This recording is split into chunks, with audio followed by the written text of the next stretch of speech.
It's 6:15 a.m. on a Thursday. You're a motorcycle courier in Bucaramanga, Colombia. You deliver pharmacy packages, aspirin, insulin, blood pressure pills. You make 40,000 pesos a day, about $10. You've been doing this for 5 years. You know every street, every shortcut, every back road. This morning you take a shortcut through a neighborhood you don't usually pass through. Saves 10 minutes. A car pulls out and blocks the road. Two men on a motorcycle appear behind you. Before you can turn, they're on you. One grabs your keys, the other puts something over your head. You're in the trunk of a car. Your motorcycle stays on the street with the pharmacy packages still strapped to the back. Someone called in your license plate, said you were a scout for a rival gang. You're not a scout. You're a delivery guy who took a shortcut. They take you to a farm outside the city. Concrete room, no windows, plastic chair bolted to the floor, zip ties on your wrist behind the chair. 3 men, 2 wear balaclavas, 1 doesn't. He doesn't care if you see his face. That's the one that scares you. He sits across from you. Who sent you? Nobody. You deliver pharmacy packages.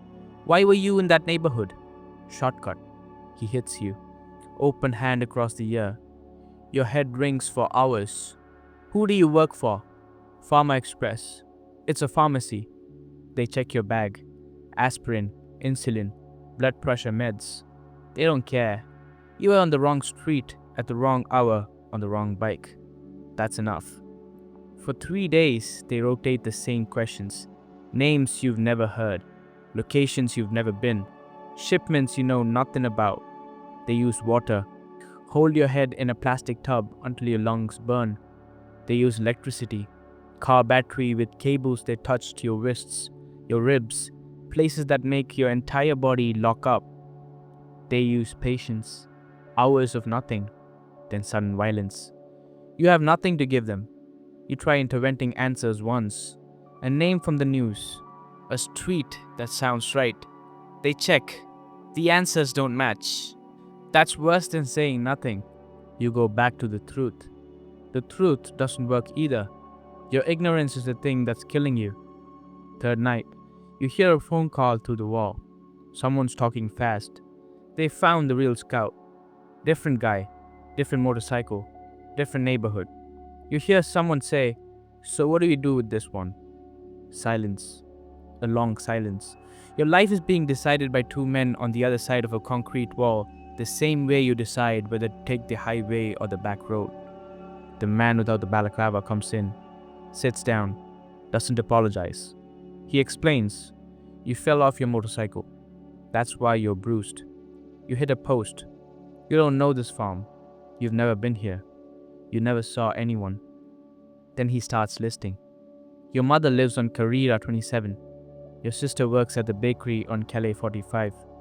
Your nephew goes to Colegio San Jose. He gets out at 1:30. He says all of this calmly, the way someone reads an address of the package. He asks if you understand. You nod. He says good. Then he says they need to make sure you remember the terms. The beating is calculated. Ribs, kidneys, the soles of your feet with a wooden board. Specific choices, maximum pain, long recovery, minimal visible damage. They've done this before. You're not their first wrong guy. They drive you blindfolded for an hour. You try to count turns, lose track after the 4th. They stop, open the trunk, pull you out, take the blindfold off. You're on the shoulder of a highway you don't recognize. No phone, no wallet, no shoes. It's 4 a.m. You walk. The asphalt is cold. Your feet are swollen from the beating. Every step is a negotiation. A bus comes 40 minutes later. The driver looks at your face, doesn't ask for fare, doesn't ask anything. The ER nurse moves quickly. She's seen this before. The doctor asks what happened. Motorcycle accident. He looks at the electrical burns on your wrists, the bruising pattern on your ribs that doesn't match a fall, the swelling on your feet. He writes motorcycle accident on the form. Both of you know. Both of you understand why. 4 cracked ribs, dislocated shoulder, nerve damage in your left hand from the electricity, permanent ringing in your right ear. On paper, You fell off a bike. The paperwork decides what happened to you, not your body. Your mother filed a missing persons report on day 2. Police told her to wait 72 hours, then asked if you were involved in something, then said you probably left on your own. When you show up at the hospital, they close the case. Motorcycle accident. The nerve damage in your left hand doesn't heal. You can't grip the throttle. Your riding career is over. You sell phone cases at a market stall. The money is a third of what you made before. You flinch at every motorcycle engine. You take the long way everywhere. You check locks before bed 3 times. Then a 4th because 3 didn't feel right. You count parked cars on your street. If there's a new one, you don't sleep. But the fear isn't the worst part. The worst part is the helplessness. You are taken and returned like a package delivered to the wrong address. Zero control over your body, over the pain, over whether you lived or died. 2 men on the other side of a wall decided your fate while you sat in a plastic chair with zip ties cutting into your wrists. You never want to feel that again. Not the pain, the powerlessness. That's the thing that rewires you. You start noticing things. The men who took you weren't scared. They were calm. They had the power. They decided who walked out and who didn't. You were on the chair. They were standing. You think about this every day for months. At the market stall, you watch the street. You see the guys on the corners, the ones with radios, the ones who watch everything. They're not scared either. Nobody grabs them. Nobody puts them in a trunk. They're inside the machine. And inside the machine is the only place the machine can touch you. You start asking around, carefully. A guy from school works for a local crew. You buy him a beer. You tell him you want in. He laughs. You're a phone case vendor. What are you going to do? You tell him you know every single street in Bucaramanga, every shortcut, every back road, every alley. 5 years on a motorcycle, rain or sun. You know which roads get patrolled and when, which neighborhoods have cameras and which don't. The city is a map burned into your brain.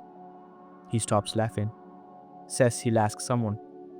A week later, a man meets you in a cafe, asks why you want the work. You don't give him the real answer.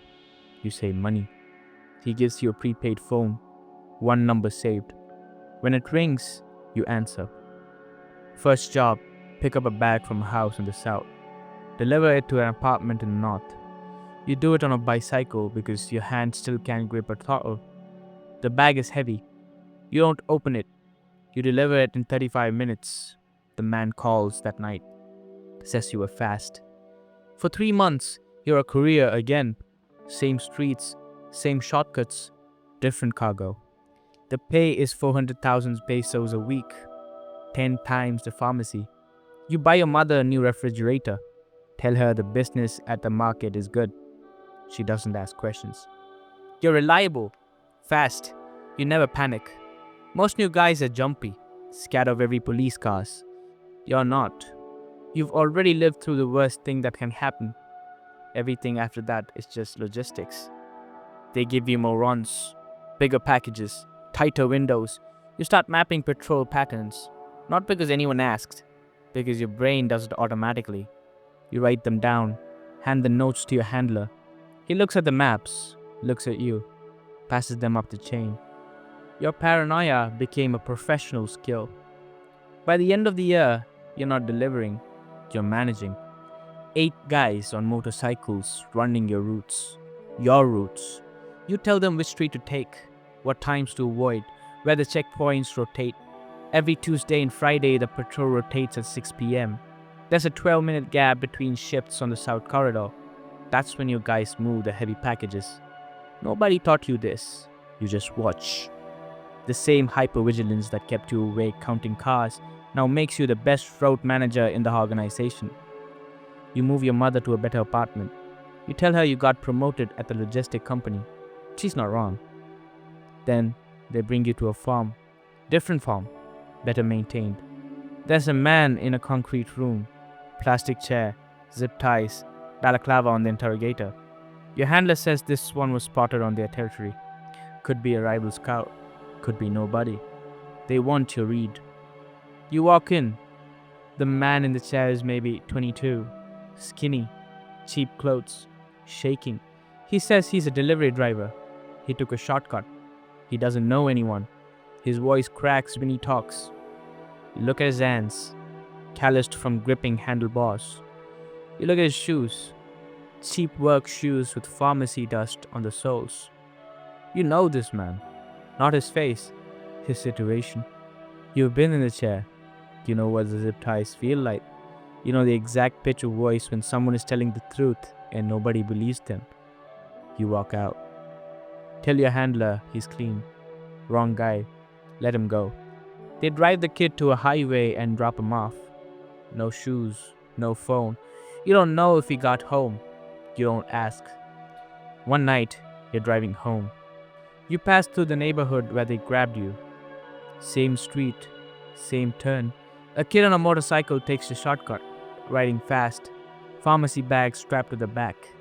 You could flash your lights, honk, wave him down, tell him to take the long way. But what would you say?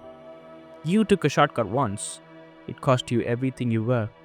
And the person you became to survive it is the reason that kid should be scared of this neighborhood in the first place. You joined the machine so it couldn't eat you. But now, you are the machine. The chair is still in that room, still bolted to the floor. The only thing that changed is which side of it you're on.